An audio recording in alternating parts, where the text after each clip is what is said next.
অধিকারীদের ছেড়ে যাওয়া চেয়ারে সুবলের পরিবর্তে চেয়ারম্যান হলেন সুপ্রকাশ গিরি। অধিকারীদের খাস তালুক কাঁথি পৌরসভার নির্বাচন হয়, যদিও সেই নির্বাচন নিয়ে নানা প্রশ্ন তুলেছিল পদ্মশিবির। পৌর নির্বাচনের ফলাফল ছিল এমন: 21টি ওয়ার্ডের মধ্যে তৃণমূল 17টি আসন, বিজেপি 3টি আসন আর নির্দল 1টি আসন পায়। তৃণমূল জয়লাভ করার পর আরও দলের অন্তরে ছিল বিস্তর জলঘোলা। কে হবে কাঁথির প্রথম নাগরিক? নানা শিবির টানাটানির পর শেষ পর্যন্ত বর্ষিয়ান কাউন্সিলর সুবল মান্নাকে চেয়ারম্যান করার নির্দেশ আসে রাজ্য থেকে। সাংসদ শিশির অধিকারীর স্ত্রীও ওনাকে গুরুদেব বলে সম্বোধন করার পর ওই ভিডিও ভাইরাল হতেই শুরু হয় চরম বিতর্ক। জল গড়ায় রাজ্য ও পৌর ও নগর উন্নয়ন দপ্তর পর্যন্ত। চরম বিড়ম্বনায় পড়ে দল। অগত্যা দলের অস্বস্তি ঢাকতে রাজ্যের নির্দেশ দেয় পদত্যাগ করার। সেই নির্দেশ অমান্য করে দলীয় সিদ্ধান্তের বিপক্ষে গিয়ে অনৈতিকভাবে তাকে সরানো নিয়ে কলকাতা হাইকোর্টের দ্বারস্থ হন তিনি। যদিও সমগ্র বিষয় কোর্টের পর্যবেক্ষণে আসার আগেই 16 জন কাউন্সিলরের সম্মতিক্রমে সুবলের বিরুদ্ধে অনাস্থা পাশ হয়ে যায়। এবার চেয়ারম্যান অপসারণ হওয়ার পর উপপৌর প্রধান সুপ্রকাশ গিরি বর্তমানে দায়িত্ব সামলাচ্ছেন পৌর প্রধানের। স্থায়ী পুরপ্রধান না থাকায় যাবতীয় কাজে সমস্যা হচ্ছে, ব্যাহত হচ্ছে পৌর পরিষেবা দেওয়ার ক্ষেত্রেও। তাই রাজ্যের নির্দেশে এদিনের বিশেষ বৈঠকে দলের হুইপ মতোই ঘোষণা হলো কাঁথি পৌরসভার নতুন চেয়ারম্যান হলেন সুপ্রকাশ গিরি আর ভাইস চেয়ারম্যান হলেন নিরঞ্জন মান্না। খুশি তৃণমূল কর্মী সমর্থকেরা। থেকেই তো ছিল যে 16 জন কাউন্সিলর অনাস্থা এনেছিল সুবল মান্নার বিরুদ্ধে। সে অনাস্থা পাস হওয়ার পরেই দায়িত্ব নিয়েছিল ভাইস চেয়ারম্যান, এটা পৌর আইন অনুযায়ী। তারপরেই আজকের 1 ফেব্রুয়ারি নতুন পৌরসভার নতুন চেয়ারম্যান নির্বাচিত হচ্ছে। তাতে দলীয় হুইপ এসছে, তৃণমূল কংগ্রেসের সুপ্রিমো তার নির্দেশ অনুযায়ী রাজ্য সভাপতি হুইপ পাঠিয়েছেন।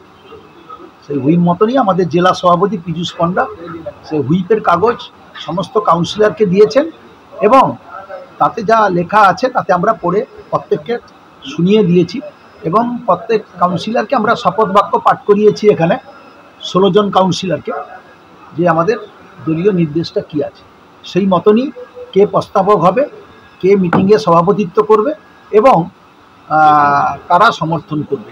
এইভাবে করে সবটাই নির্দিষ্টভাবে আমরা তাদেরকে হুইপ দিয়ে পাঠিয়ে দিলাম। তারা সেই মতনই কাজকর্ম করে তারা নির্বাচিত করে আসবে। সুপ্রকাশ গিরি, ভাইস চেয়ারম্যান ডক্টর নিরঞ্জন মান্না। তবে ভাইস চেয়ারম্যানের নিয়মটা হচ্ছে তো নমিনেটেড বাই চেয়ারম্যান। তো আজকে আমরা হুইপ চলে এসছে নিরঞ্জন মান্নার, তাতে আমরা আজকের হবে না 7 দিনের মধ্যেই তাকে আবার বোর্ডের মিটিং ডেকে ওখানে নমিনেটেড করা হবে। আমি একজন রাজনৈতিক কর্মী, মমতা বন্দ্যোপাধ্যায়ের আদর্শ মেনে আমরা রাজনীতি করি। আজকে কাঁথি পৌরসভায় আমাদের নেত্রী, বাংলার মুখ্যমন্ত্রী, এই বাংলার নবরূপকার, তার নির্দেশে এবং আমাদের নেতা সেনাপতি অভিষেক বন্দ্যোপাধ্যায়ের নির্দেশে আমাকে যিনি এত বড় গুরু দায়িত্ব দিয়েছেন, আমি প্রথমেই আমাদের নেত্রীকে আমি প্রণাম জানাই যে আমার মতো একদিন তুচ্ছ কর্মীকে তিনি বেছে নিয়েছেন, এই দায়িত্ব সামলানোর ভার দিয়েছেন।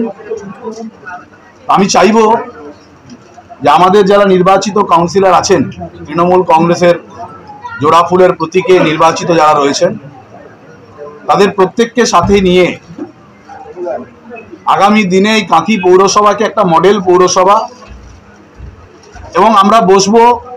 আজকে দায়িত্ব নেওয়ার পরেই এখনই আমি বলতে পারবো না যে আগামী দিনের কি প্ল্যান পরিকল্পনা আছে। নিশ্চিতভাবে প্রত্যেকের মনে একটা প্ল্যান পরিকল্পনা থাকে যে আমরা দায়িত্ব পেলে বা দল আমাদের দায়িত্ব দিলে আগামী দিনে আমরা দলকে যেমন সমৃদ্ধ করব, দলকে যেমন মানুষের কাছে পৌঁছে দেব, কিন্তু আমাদের কাজটা সহজ হয় এই কারণেই যে আমাদের নেত্রীর নাম মমতা বন্দ্যোপাধ্যায়, আমাদের বাংলার মুখ্যমন্ত্রীর নাম মমতা বন্দ্যোপাধ্যায়।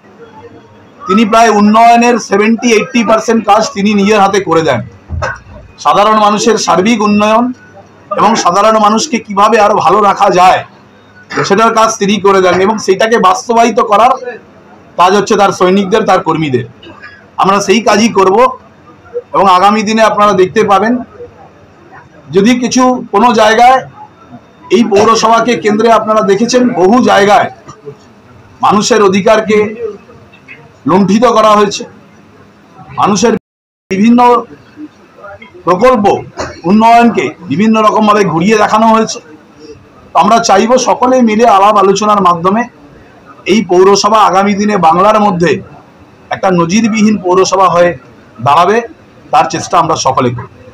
বন্ধ্যাত্ব কোনো অভিশাপ নয়, এটি চিকিৎসার মাধ্যমে নিরাময় সম্ভব। পূর্ব মেদিনীপুরের সর্বপ্রথম টেস্ট টিউব বেবি সেন্টার এখন তমলুকে। যোগাযোগের ঠিকানা উত্তরায়ণ ইনফার্টিলিটি ক্লিনিক প্রাইভেট লিমিটেড, প্রদূত বসান তমলুক, আদি মোহিনী মোহন কান্দিলালের পাশের গলিতে। যোগাযোগ 9679225556। বিজ্ঞাপনের চমক নয়, আছে আগামী দিনের প্রতিশ্রুতি, মানে কর ফ্যাশন। ছেলেদের যাবতীয় নিত্য নতুন পোশাকের বিপুল সম্ভার নিয়ে নবরূপে সজ্জিত কর ফ্যাশন। বিশেষ করে মনে রাখবেন, আমাদের নতুন সংযোজন ছোট ছেলেদের পোশাকের বিপুল সম্ভার। আমাদের ঠিকানা ময়না রবিবারের বাজার। আমাদের আরেকটি শাখা বলাইপন্ডা বাজার, চৌরাস্তার দক্ষিণে ময়না। মনের মতন পোশাক মানেই কর ফ্যাশন। বিজ্ঞাপন দেওয়ার জন্য যোগাযোগ করুন স্টুডিও কল্যাণী, ভোগলাবাড়ি, ময়না, পূর্ব মেদিনীপুর। নতুবা ফোন করুন যাদব বেরা 9800303017। এছাড়া অসিত বেরা 9932227739।